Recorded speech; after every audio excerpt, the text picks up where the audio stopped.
Our speaker is Professor Janet Johnson-Haynes, who's in the Department of Demography and also in the Department of Sociology. And she's going to be speaking on wishing and hoping, fertility intentions in Africa. And I'm not sure exactly how we're... I guess we'll start without the projector.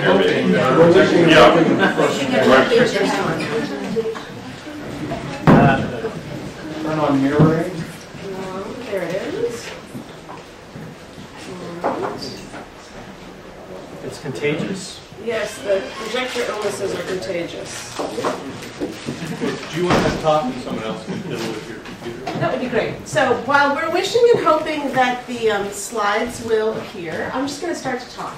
So what I'm going to be speaking from today is I'm going to be speaking about a topic that I feel quite passionately about, which is fertility intentions. And I'm going to be speaking from, mostly from data collected by Ted Miguel, who's here in the economics department, the PI on a fantastic large project that he in Kenya, where he generously allowed me to add some questions about marriage and fertility intentions and outcomes. And so that's what I'm going to be speaking from today. So the paper is joint with Ted Miguel and with a former student of his, Joan Hammery Hicks, and funded by an ICHD. For decades now, for a very long time, we have thought primarily about reproductive outcomes as being centrally the consequence of fertility intentions. That is, people formulate in their mind a future plan, particularly a future plan that is oriented to having a specific number of children, and then they try whatever means they need at hand in order to make that intention happen. This vision of the world, where people formulate intentions and then enact them, has a long philosophical tradition from Hume to Searle. Philosophers who have thought about the relationship between intentions and actions using very simple models of very simple behaviors.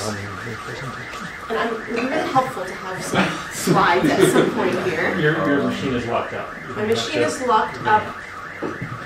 This poor little computer was doing so well until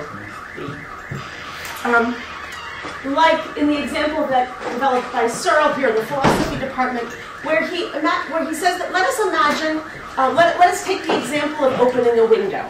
If you want to open a window, what you do is you first formulate in your mind a vision of a future state in which that world is completed, in which the window is open. Then, holding that mental representation in your mind, you stand from your chair, cross the room, reach out your hands, and open the window. But it turns out that reproduction is not very much like opening a window, for a variety of reasons. Don't spend your time thinking about the ways in which childbearing is not like opening a window. I know one. But it turns out it's not, in a whole variety of ways. Some of these are pretty simple, like you basically always need someone to collaborate with you in the making of children. You don't always need help in collaborating on opening a window. There's a great deal of uncertainty in reproduction, much less so in the opening of windows. But another thing that's very important is that achieving a desired family size takes a really long time. And it's not a very realistic assumption to imagine that people formulate in their minds some fertility intention and then hold that in mind. You want me to rechange this thing, right?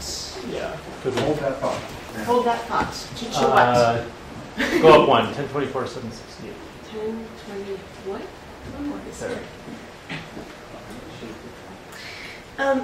The people formulate in their mind a vision of a imagined future that they will someday actualize, and then just go about living their lives holding that mental representation in mind while until it is completed. So we have a conceptual model. Yes, okay, fine. Today. That's what we said. That's the one. All right. Okay, let's see. Play from start. Dun, dun, dun. Beautiful. No lines. Gorgeous. Okay. So we have a conceptual model of fertility that has a long philosophical tradition, but in some ways doesn't make very much sense. And it is held by extremely smart people and used in all kinds of work. So the fertility decline is a largely rational process driven by the desire for smaller families. Phil Morgan, in a beautiful review, and Phil, an extremely smart guy, writing, key to explaining the quantum, in this case of births, is intended parity of young women increased or decreased by a set of model parameters that reflect forces not incorporated in their intentions. And then Lant Pritchett, in that highly contentious paper that everyone has to have on their orals, high fertility is explained almost completely by high desire for children. So, but reproduction isn't like opening a window, and a lot of people know this. So there's lots and lots of papers. We're not breaking totally new ground here to look at what intentions mean and how they work. Lots of people have recognized that this analogy is a little misplaced and have tried to collect data on intentions and on outcomes, ideally collecting the data on intentions before the outcomes, and then looking to see to what degree there's a match or mismatch. And that tradition goes back to the classic work by Charles Westall many years ago. And so this is not a radically new thing that we're doing. But we are doing a couple of things that I think are new. We're looking here at not just your intentions at time 1 and your births between time 1 and time 2, but we're particularly interested in what happens with those intentions themselves. What do they look? What is their character? What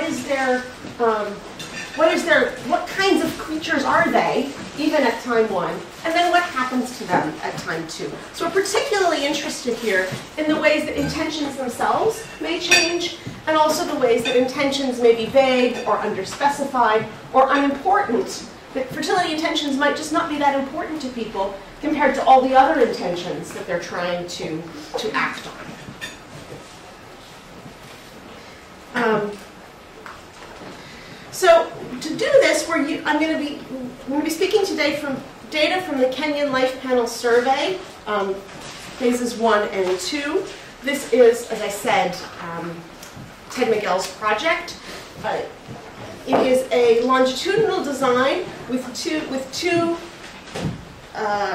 phases, and it builds on work that was done previously, a series of surveys that ended in 2001 that had a very important and completely fascinating experimental component that I'm not going to be using at all today, but I can tell you a brief bit about the experimental component if you're interested towards the end.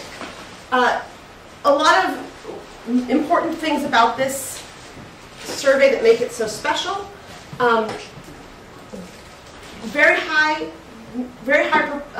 Very low loss to follow-up.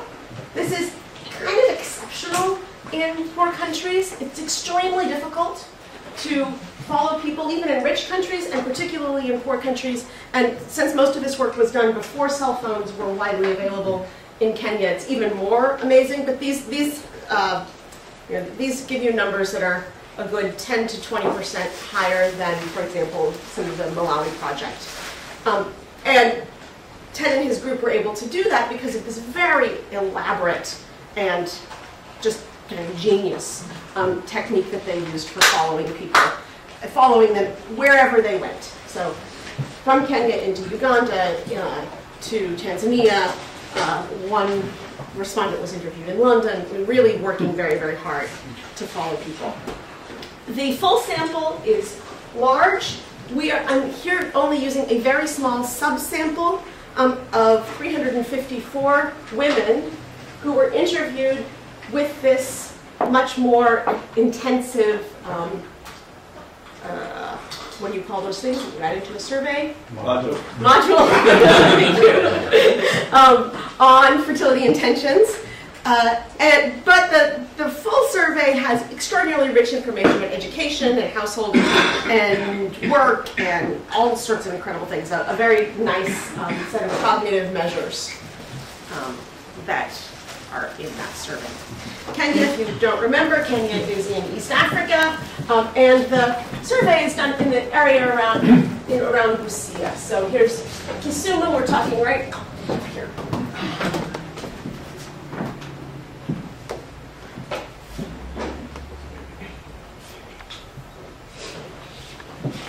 So what is in this module? The module is a random subsample of women in the Kenyan Life Panel survey. We experimented originally with asking about these questions of men and women, and found that most of the young men gave us answers like, I don't know, I don't know, huh, I don't know, I don't know. That question? I don't know. And so it just turned out this wasn't very, there wasn't a lot of variation, and it wasn't very interesting. And so we decided to only do this subsample for women. And what we have there is much richer marriage and fertility histories, and also much richer sets of questions around future intentions and aspirations and desires and expectations. And particularly, we're interested here in exploring about different kinds of timelines for imagining the future, and the degree of commitment that people have to these futures that they imagine for us. So we're asking questions like, including the however many you have now, how many children do you want to give birth to in your whole life? Do you think you might change your mind? If you couldn't, I know you said you wanted 4, but sometimes life doesn't give us what we want. If you can't have exactly 4, would you rather have 5 or 3? If this thing happens to you, if your husband takes a co-wife, would you still choose to have 4? Or would you rather have, in that case, have more or fewer? Would you like to have another child soon, later, or not at all? And do you expect to have another child within the next 2 years? And then if they say no, within the next 5 years. And for most of these, there's a forced choice part. They have to say yes or no. And then if they say yes, and in some cases if they say no, then we ask them to please explain. And in most cases, the answers here are written out in Kiswahili, and I do not speak that. But the surveyors loosely translate. So the survey itself is very, very closely and tightly translated and back-translated. These answers are translated on the fly. But just as a subsample, just to give you some sense of what people say, I would like 4 children. Do you think you might change your mind? Yes. Why? Well, if I will experience some difficulty in taking care of the ones I already have, I might change my mind. Because the husband is the determining factor. If he doesn't want more, then I might not want more. If funds are available in plenty, I might choose a different number.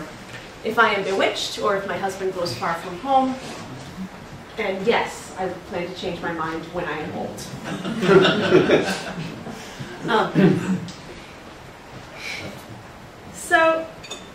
Yes, please answer.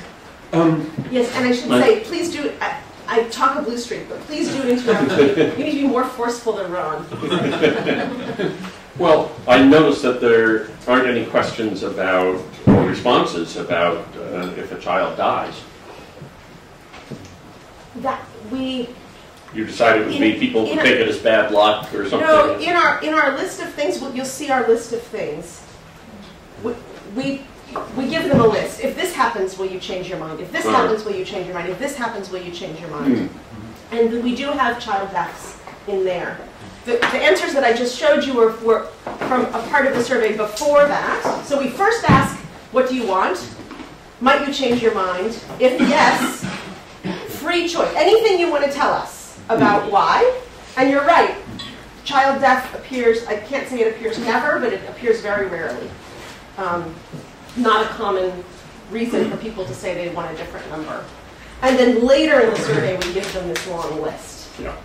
Can I ask another question? Please, yes, yes. Well, it's about whether they've already exceeded their fertility desires. Is there a chance for them to say, well, I've got 5, but I wanted 3? Yes, there is, although these are young women. They're 17. Most of them, they're all between 17 and 26. Okay. And most of them at the beginning are even, they're at the young end of that so range. they And so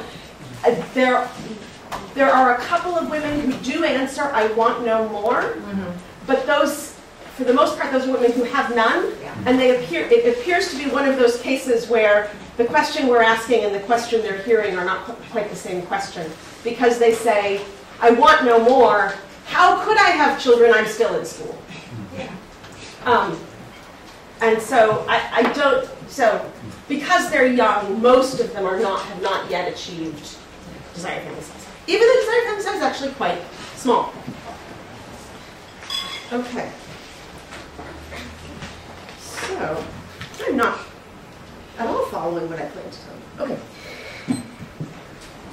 Okay, so now here we're gonna, this is just straight up description of the data. This is not controlled for anything. This is just straight distributions.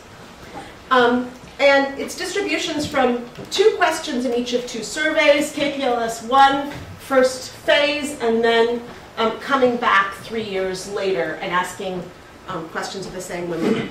So on the left here, this is question worded identically in both surveys, including the however many you already have. How many children would you like to give birth to in your whole life? And then 2 sort of crazy experimental questions next to them. So the first thing to notice here is that the distribution of what people say they want shifts down a little bit, from 4 as the modal response to 3 as the modal response. So this is the same people at 2 different waves? These are the exact same people, and in fact we've excluded here from, and this only includes in phase 1 the women who we actually found in phase 2. So these are exact same women. How far apart? 3 years apart. So exact same women asked 3 years apart. So the mode moves down. And these fertility desires are a good bit lower than in the Kenyan DHS. The Kenyan DHS for women in this age group is about 3.8, so matches nicely in KPLS 1. By KPLS 2, they're giving us lower numbers. Another thing that's interesting to note here is, is that not only does the modal answer decline, but the concentration increases. So 38% gave us the modal answer, and 76% gave us an answer within 1 child of the mode. And in the second period, slightly more give us a modal answer, and again, slightly more within 1 child of the mode. So there seems to be not only a decline, but a concentration around, sort of clarity emerging around what is the right answer to this question. We also... I mean, you have almost an identical number of people saying 2, 3, or 4 each time. Yeah. So I wouldn't...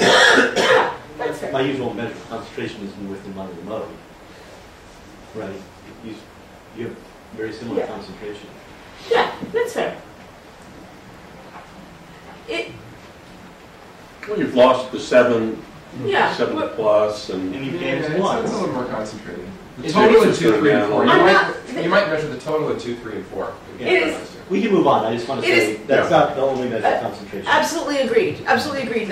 And we've got small numbers of people overall, and so yeah. I hear you. So we also ask these questions about if we force you to change. If we force people to change, we get this nice-looking distribution.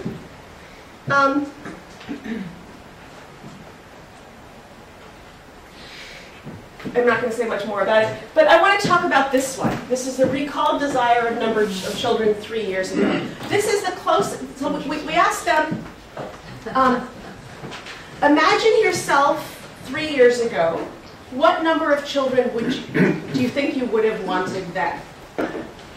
And the first important thing to note, and we're going to look at this in a moment in a more technical way, but the first thing to note is that this distribution looks really an awful lot like this distribution and not very much like that distribution. I'm assuming the question on the right is asked first in the survey. The question on The recall question is asked first before. no, the desired number is asked first. Oh. But you haven't yet told them. Last time you told me that, and this time. No, we didn't. We don't tell them. What they said. We don't tell them. We came here 3 years ago and asked you this, and you told us 4. Would you still say 4? We say, imagine yourself 3 years ago. What answer would you have given to this question? And we do it that way because we're interested in this DHS question. If you could go back to the beginning of your reproductive life and have exactly the number of children that you would have wanted, what number would that be? Which we've known for years and years. Everyone has been very clear that there's a lot of post hoc rationalization in that question. There's not a lot of post hoc rationalization here because these women, it's not like they've had their 7 children and are retrospectively telling us that they want 7. We're just interested in can they remember what their past selves were like. And it looks like they do not do a very good job of remembering their own past selves. Yes. I would just be concerned that asking them the desired number of children would bias their answer in their recall. That would be the only. Yeah, they're not right next to each other. I mean, my understanding, and please correct me, but my understanding is that most of the data about sequencing effects and whatever, they disappear pretty fast. And these are a good 10 minutes apart. Well, maybe 10 minutes, depending on how fast people talk. 4.5 minutes if you're me. And you've labeled it recall, but it's really counterfactual. Imagine yourself 3 years ago. So they've changed their minds but think they haven't. They've changed their minds but think they haven't. Their representation of their past selves is extremely continuous with their present selves. They envision their past as being very similar to their present. Please. You're doing this with the whole distribution, but the way I would normally do that is by doing it person by person. Yep. Show the recall of what they were versus where they now Yeah. recall, and Here it is. Yeah. So here what we're looking at is we're looking question by question, person by person, and we're looking what proportion of respondents are on the diagonal. That is, they give the same answer in the 2 cases, and then just what is the correlation coefficient. So 2 ways of measuring, I think, what David is asking for. And the point here is just that this nominally recalled desire, this imagine yourself in the past, is much less associated with their own pasts than is their present response does a very good job of predicting what they imagine their pasts were like. Okay. Okay, so the first thing here is this. In the DHS, we've talked a lot about post hoc rationalization of people correcting their representations of their pasts to match their experience in between. People not wanting to report that that son was unwanted. But it seems here that we also need to just think about people as, we need to think about people's cognitive capacity to recall or even correctly imagine their past selves, and that is also part of what is going on here. Related to the problem of remembering what you were like before is the problem of predicting what you will be like in the future. And of course, there's some lovely work in behavioral economics on on people's predictions about their future desires. And so one of the things we did is we asked whether respondents thought they might change their minds in the future about how many children they would want. Nearly 80% said no, 78.5% said no, I want 4, and I will not change my mind in the future. We let them change their minds not at all. I can't remember if the wording is with difficulty or under certain circumstances, and then easily. I could easily change my mind. Almost no one could easily change their mind. So almost 80% said, no, I will not change my mind. And then later in the survey, we give them this long list of circumstances. If this happens to you, would you change your mind? If this happens to you, would you change your mind? If this happens to you, would you change your mind? Some of these things are not going to happen to most of them. And so, so if they're sort of correctly predicting the probabilities of those things happening to them, then we shouldn't expect them to necessarily say that they will change their mind overall. But nonetheless, some of these things might very well happen to them, and some of them are quite common things. And so this difference is not a quite fair comparison that 80% say they will not change their mind and only 20% remain consistent to that throughout our list. But it's nonetheless it's sort of a provocative difference. So they don't expect to change their mind in the abstract, but in a slightly more concrete situation. These are still imagined future possible scenarios. This is still not terribly concrete. But even that little bit of concreteness dramatically changes how people answer. Now here what we're looking at is the questions are just listed there. And do we have our...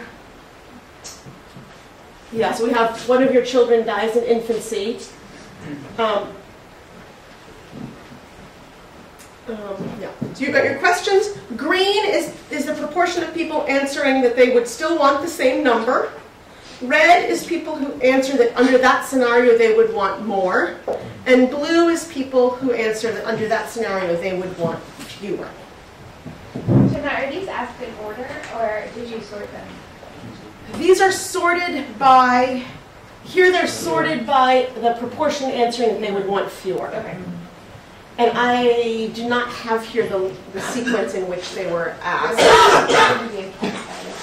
Yeah, no, they were not. That would have been very tight. We did such a good job of predicting our data. I don't have the sequence in which they were asked, and we didn't do anything like randomize it. I mean, the survey does not change the order. Everyone got them in the same order, and it was not this order. Okay, so first thing to take away, there's a lot of people who here indeed say that they will not change their number. And when they do say they're going to change, it's overwhelmingly that they will change to fewer. There's just an awful lot more blue here than red.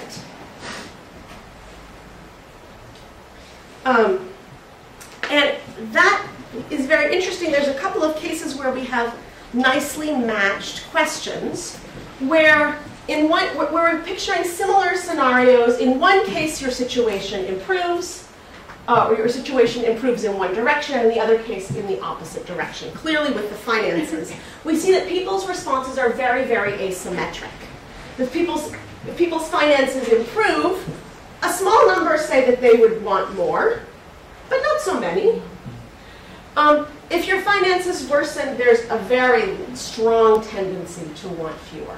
And we see this throughout, that co-wives, there's a great deal of conflict with co-wives in Eastern Kenya compared to in West Africa, where in West Africa, many women select their own co-wife, and she's often a kinswoman, a cousin, or a relative. So that relationship is quite warm. In East Africa, co-wives are most often selected by the husband, even over the opposition of the wife. So the husband shows up with a co-wife, and welcome to your new life. So a co-wife leaving is usually a very good thing. Women are very happy when co-wives go away for the most part. But here we see again that co-wife leaving is associated with a slight increase in the number of children the number of women is associated with a small number of women saying that they would want more.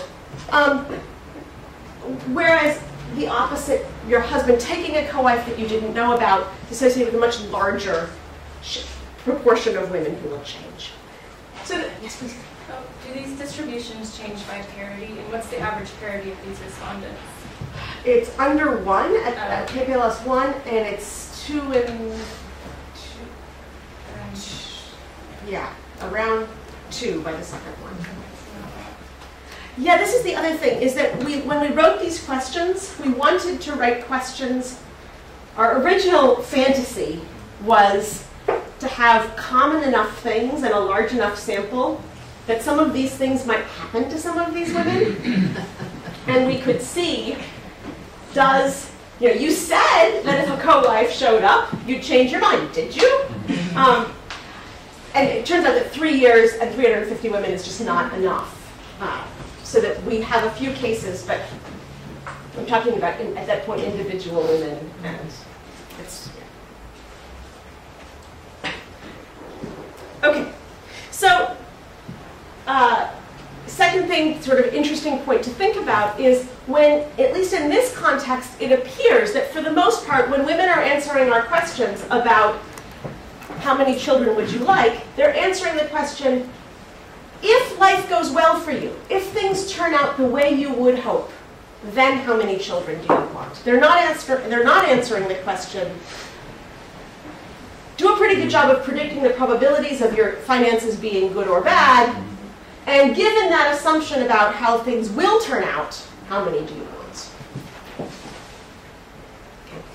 And now what I want to do is to look at what is associated with women's intentions in wave 2 and with the number of births between waves 1 and 2. That is, can we use information about desires and intentions and expectations as they're reported in the first phase to predict anything about what happens in wave 2?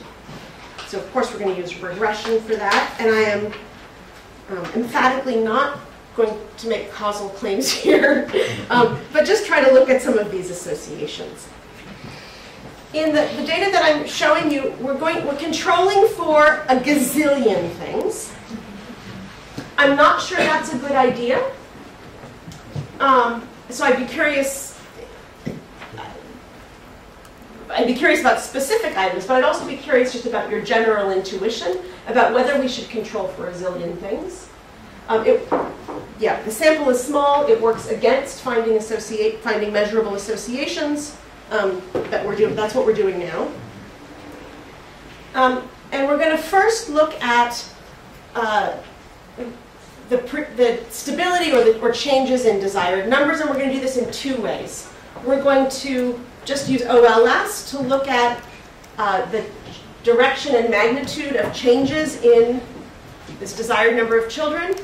And then we're going to see if we can, and then we're going to try to predict who's on and who's off the diagonal. They are not paying any attention to which direction they're off the diagonal, just are you on or off? Okay, so when we look at being on the diagonal, we see that compared to a reference group of women who said that they wanted 2 or fewer children, women who want 3 specifically, that is, women who give what turns out to be the normative answer, are the least likely to change.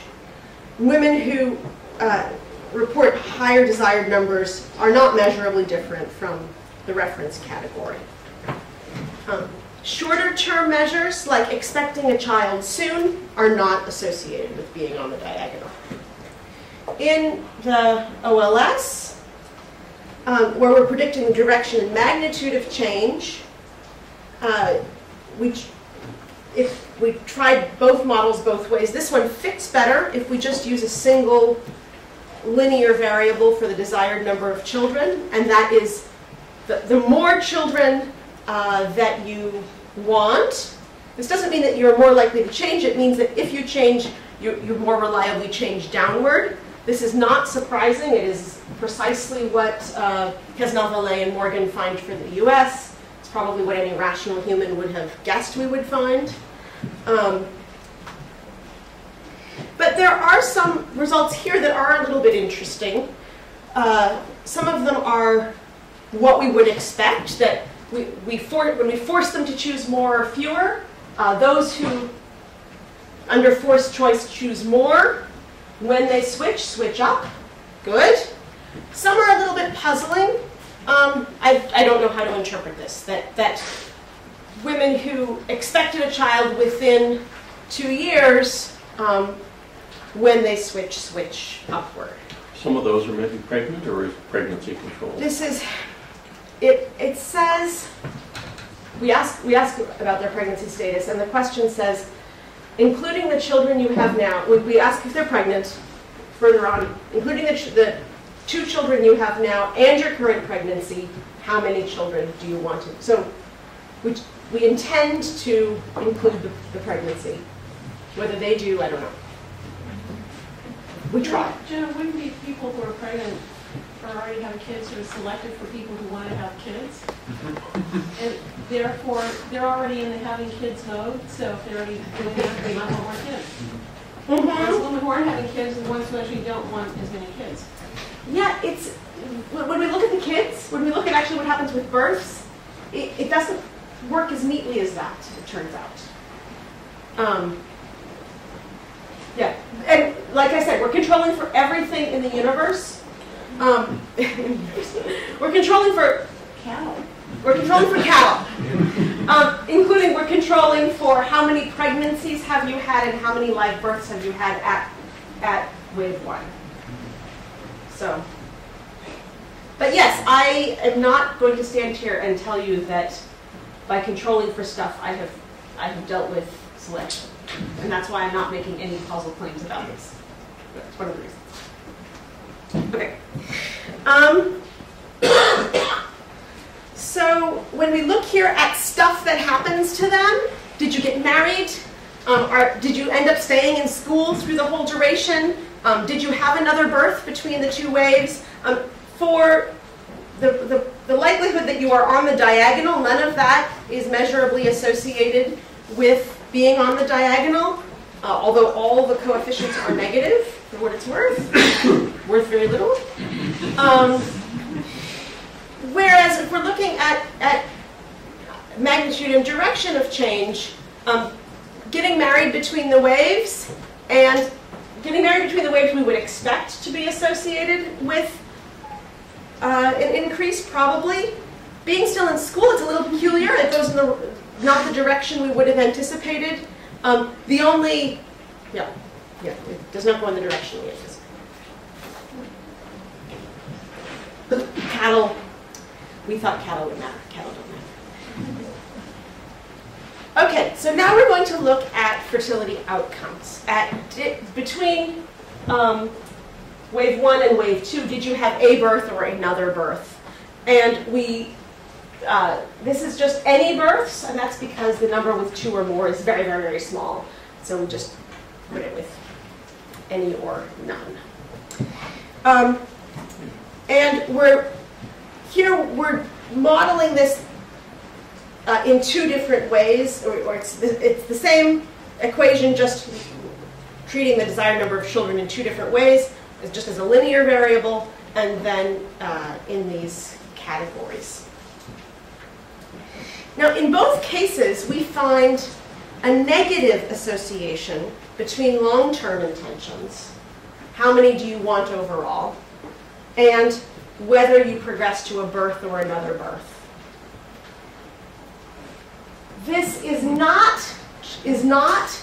because the ones who want lots are already in childbearing mode, and therefore maybe have just had a birth and so are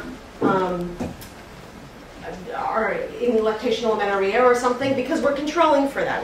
We try both controlling for did you have a birth at all at wave 1, and also how long ago. So thinking about the duration of lactational amenorrhea. What it is extremely sensitive to is whether they married between waves. So here, both of these that I'm showing you, we're controlling for whether they married between waves. If we don't do that, the coefficients on all of these desired number of children variables switch, and they become significant, and they remain significant, but in the other direction. So this is, let me just finish this one thought, and then Marguerite. So this is why what I'm saying, what is theoretically right to control for and not control for? This is where I'm sort of puzzling, because if we think about it if we think about it, imagining the life course of these people, then I can make a case either that we should or we shouldn't control for whether they marry, because their marrying is either yes. So Magali and then Claude. But you see my puzzle. I'm looking for help. So the design number of children in 1, 3, 4, 5 children, that's expressed at the first wave? Yes. Or at the second wave? At the first wave. First wave. So, So this is all. So this is all things that they expressed to us at time 1, and this is all stuff that happened to them between time 1 and time 2. Well, that they may have been very active agents, but that occurred between time 1 and time 2. I'm not showing you any of the things that we controlled for, of all the stuff that happened to them before time 1. Whether they were still in school at time 1, whether they had a birth at time 1, whether they were married at time 1, all of those things are also controlled, but I'm not showing you all of those. I'm sorry, Claude, yes? So if I understand you correctly, the inclusion of the married variable flips the desired number of children variable. So obviously those two are highly collinear. Yes. So you can presume that a woman who wants children at time 1 is especially likely to get married Yes. immediately after this. Right. So it seems to me what you want to separate out is the marital, is the fertility issue from the marital issue. Mm-hmm. And a simple thing, I mean, it'd be informative to just run the equations for married at both times, married at neither time. Married, and then those who switch. Yeah, those who switch have affected all that. But for women who are married at time 1 and married at time 2, then you get a cleaner estimate of whether their desires are driving their births. Great. That's Similarly for those who are unmarried. And this is just one of the injuries caused by the nature of regression. Yes. No. Multicollinearity. Yes. And if someone, yes. Thank you. That is extremely helpful. And I'm presenting to you as I am feeling ambivalence. So I'm grateful for any good advice. That's very helpful. Okay, we're almost done. We're almost done, so we should let you have the next 5 minutes uninterrupted. Well, I think best we can. Okay. So yes. So here I've just told you all of this. I've told you that expecting another within 2 years is not measurably associated with whether you in fact have one within 2 years, although the coefficient is in the direction we would expect. This thing about whether you might change your mind, women who acknowledge that they might indeed change their mind are less likely to go on to have one in these 3 years. And then we've already talked about the special case of marriage. So the summary ideas I want you to leave you with is there seems to be, acknowledging David's point, but there seems to be some increasing consensus about what is desirable. That consensus is a smaller number than in time 1, and also a smaller number than would be suggested by the DHS. When women are answering these questions about the number of children that they would want, the number of children that they want, we should read these in this case as being assuming that life goes unrealistically well, assuming that co-wives don't show up, assuming that finances don't get worse, assuming that the harvest is good. And that's not the case everywhere. There's some nice data from East Germany that seems to suggest that this is not a universal, that in Kenya seems to be how women are answering this question. Then, from the highly dubious regression, intervening events intervening events seem to be associated with the direction of the change in ideals, but not in whether women change their ideals or not.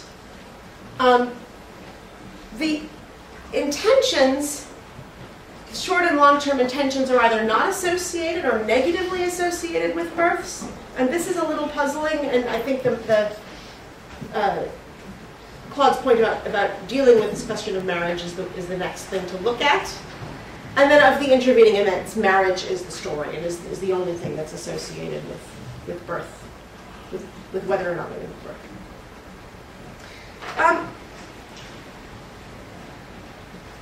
So where do we go from here? For decades now, we've asked survey questions about desired family size without necessarily asking too much about the messy imagined futures in which women envision themselves marrying and rearing those children. So we've often treated fertility desires and fertility intentions in the abstract, as if they existed separate from people's imagined marital futures or other kinds. And I say that realizing that, of course, there's a rich sociology that doesn't do this, but if we read Bongartz or Boletau, I think that's a fair description. We could call this way of thinking the fallacy of the isolable parameter. So an erroneous idea that people have stable and independent intentions about something as socially embedded as reproduction. But reproductive action is very rarely abstract. Intimacy with this particular partner, the conveniences or disconveniences of this particular contraceptive method, the difficulty of getting maternity leave this year, many of the factors that are relevant to fertility behavior are overwhelmingly concrete and local and temporally specific. So when we think about that, and then I want to think jointly about that with these tentative findings about intentions, it's become very clear in studies of reproductive intentions that we get that long list of studies that I showed you. People get systematically better predictive power when they ask, what do you intend to do soon, rather than what do you want to do overall. But in these data, this does not appear to be true. The opposite appears to be true. There are differences in the proportion of women who bear a child. There are differences in the proportion of women who bear a child based on their 2-year expectations and their soon expectations. I didn't show you those data. But those differences are much less dramatic than the differences between the bottom and the top of the desired parity distribution. So people reason from where they are. They misremember themselves as more similar to the present than they were in the past. They underestimate how likely they are to change if their life changes. So they reason from the present with some vague sense of the good and the right that orients their action, and that vague sense does have lasting consequences. So we need to think about fertility desires as schematic, and their enactment as conjunctural, that is, based in the present.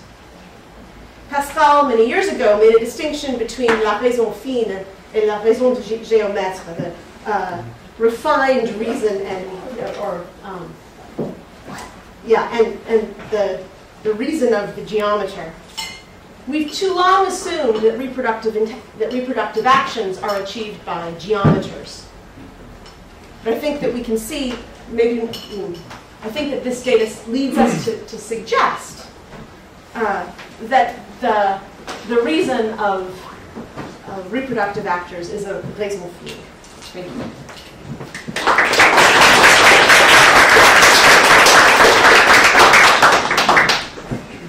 Mike, we turn the lights so people stop falling asleep. Some fraction of people say they don't know their intention or are uncertain about their intention. What happened? Are those folks in this analysis? Where are they? We did a couple of things. First of all, we forced them to tell us. We did not accept I don't know as an answer to the question, how many children do you want?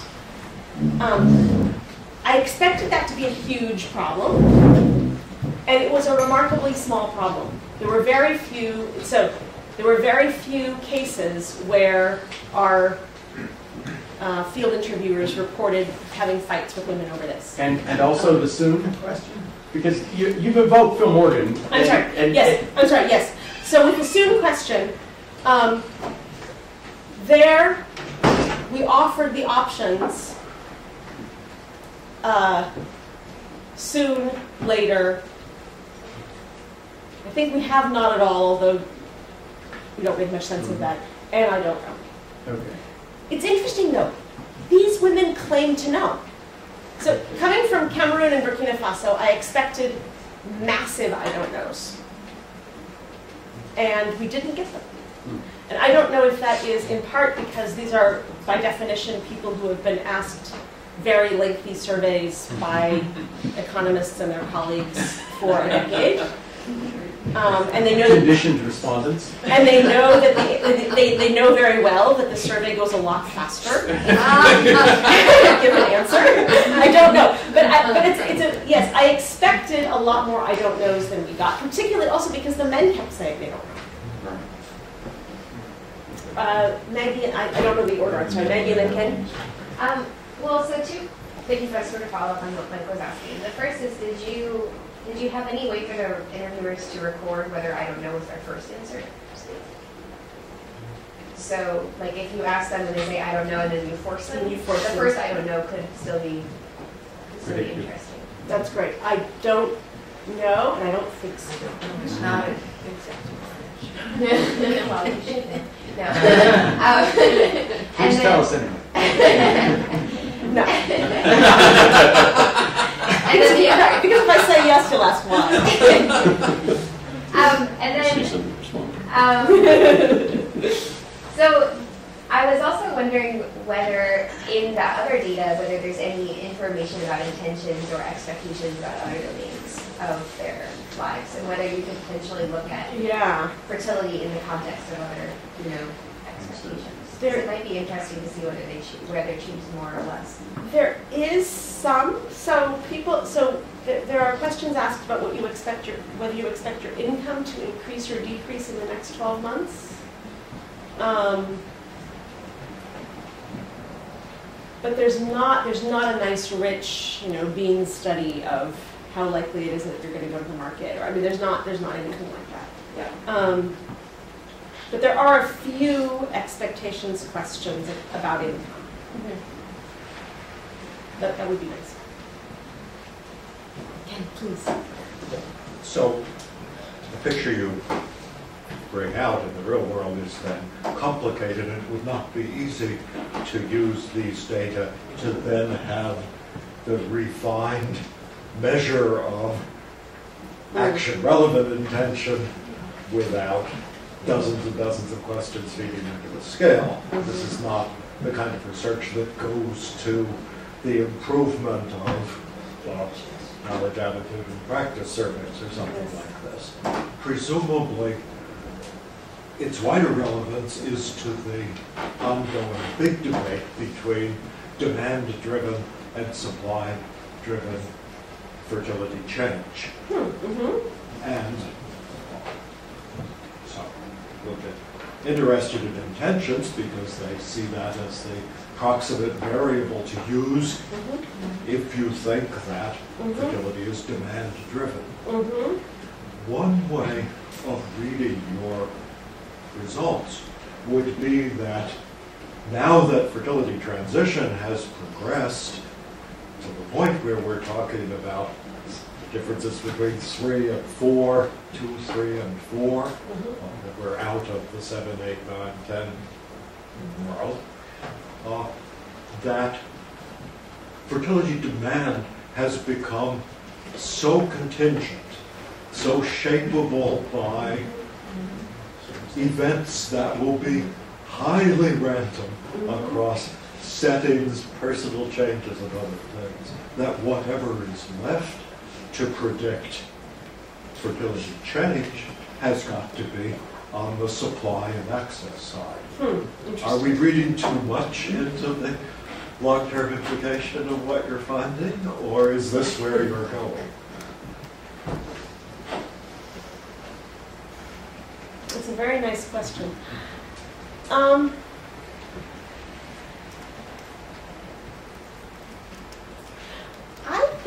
I think where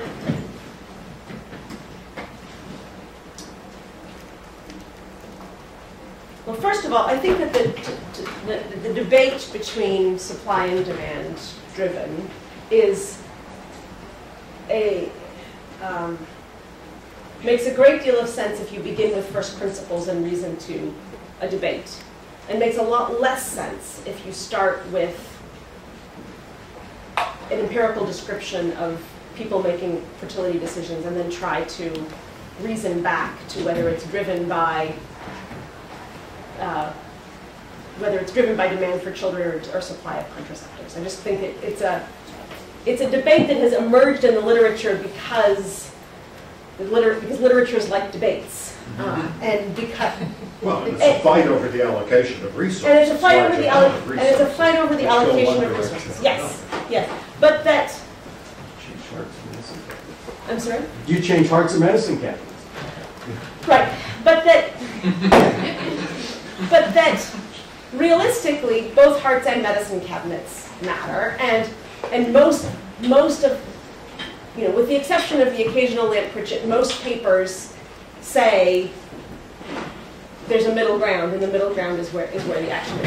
I think of what this is being about is exploring what we mean by talking about. Exploring what we mean when we talk about fertility intentions, and exploring just what do the things look like? What is their character?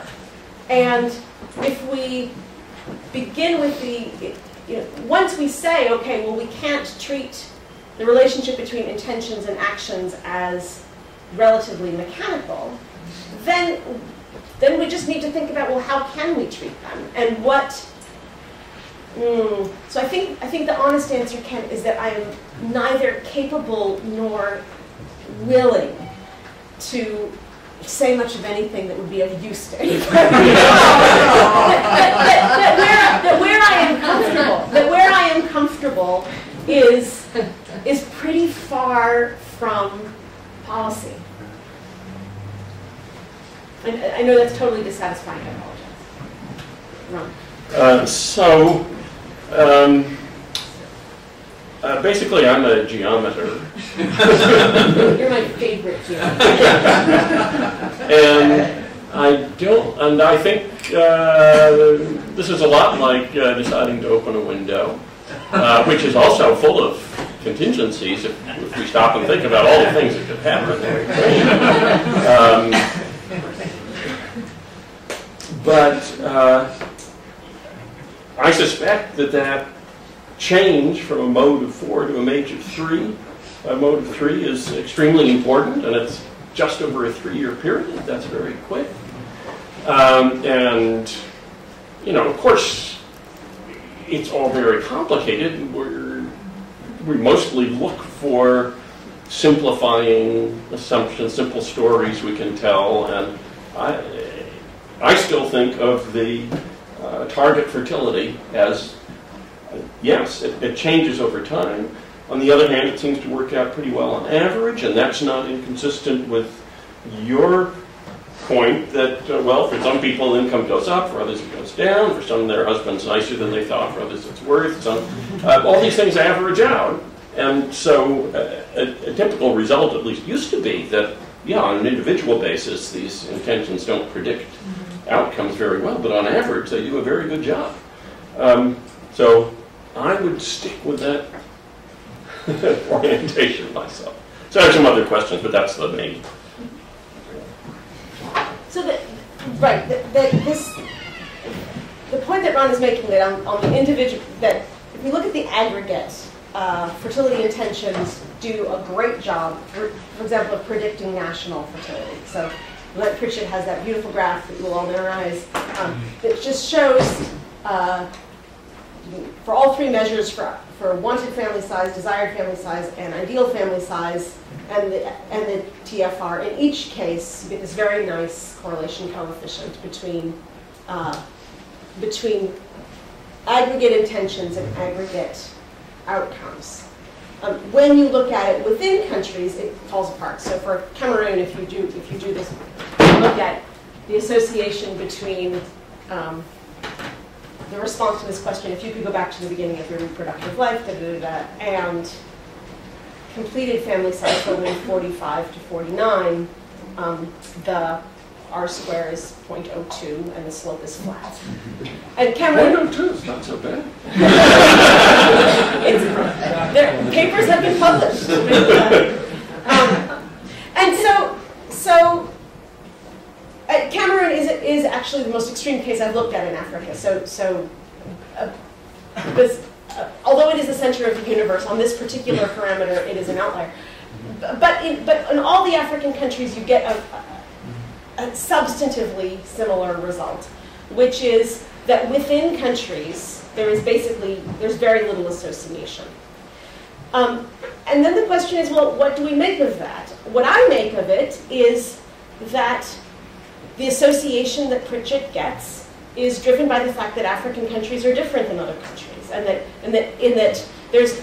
that countries in which a lot of women want lots of children are different in a whole variety of ways. They're structurally different. They're just different than countries in which women want few. And that if you ask people, how many do you want? You're getting some variant of, I look around, I see people who are happy and successful, and I ask myself, how many children do they have? And so stated fertility intentions are a really good Bayesian estimate of local fertility. And of course that's going to produce an aggregate association, but it's not driven by individual. It's the aggregate association that is driving, the association only exists at the aggregate because it is people's estimates of the aggregate. And that I just don't see any evidence that if at the individual level the association isn't there, then the aggregate association cannot be driven by individual intentions. I'm sorry, I don't know the order here. Yes. Well, just following up on Ron, one way to test precisely whether or not there's this sort of intentionality is one of your nice answers was, women say that if they have only girls, they're more likely to have an additional birth, or if they have only boys, they're likely to have another birth, which is exactly what happens in the U.S. Angerton and Evans have a paper on this. Even still? Oh, absolutely. It's from the 2000 census. If you have two girls, you're more likely to have an additional birth if you have two boys, as opposed to one of each. Right. So you could look at Morgan's data, but he suggests that the effect is going away, right? You could look at, well, you could look in African data and see if the same thing is true. And since it lines up, that's a specific test within your framework that would line up with the sort of intentionality, and that'd be a kind of neat thing to do. And then I have an observation about your key question too, that I'll tell you later. Like I guess along the line that you were talking about how mechanically you might get this coefficient to flip. Thank you. Yes. Claude, I'm sorry. So I think one explanation is this ecological correlation. That's another reason. But the major question is, another thing to think about your measure, your outcome measure is this intention, which you I think justifiably both in your earlier work and here show is a very fuzzy idea in the mind. So one thing to think about, or way we thought about, is to think about it as what's a measurement error. Assume for a moment there is a real, or such a thing as a real intentionality. What's the measurement error? How would that affect things like regression to the mean, which is one thing you could say that's happening, is regression to the mean. But the other is perhaps to think about the measurement error itself as subject to life experience. So that you're getting these women, you said very young, you're asking them a very speculative question. 3 years later, they've had some experience, they've observed the world, etc. And so there's still, the nature of the measurement error itself may change. And I do think that there's something, so that you've got a different measurement error pattern and size at time 2 and time 1. And I wonder whether that might affect some of the results. I like it. I'm not quite sure what to do with it yet, but I really like it. Maybe we can do one more question and then we can I apologize. I don't know who was first. I'm sorry. Please. So I was wondering, you said that fertility intentions are a reasonable Bayesian estimate of local fertility patterns. Did you include at all sort of the actual fertility patterns that were occurring? Because it seems like, was there a shift in fertility, and is that explaining these individual differences as well? Or are there really individual differences in life experiences that are changing the fertility? So within these data, the only fertility we can look at is the fertility of very young women. We're lucky in Kenya that there's DHSs. There's 2. And so we've got nice estimates of fertility at the district level. And the district level, what you have is just totally flat. So Kenya is the example, actually, that Bongartz uses in his argument about stalled transition in Africa. That fertility is at 4 and is flat, and in some estimates might be rising very tiny bit. But it's not clear what is the right. Yeah. So it's not. I think there's 2 separate things. I wouldn't necessarily predict people to be sensitive to changes in TFR over 3 years. When I'm saying about an estimate of sort of Bayesian estimate of fertility, I'm meaning why is Cameroon different from Niger, is different from Turkey? I don't think it's realistic to expect people to be that good at estimators. Okay, thank you very much.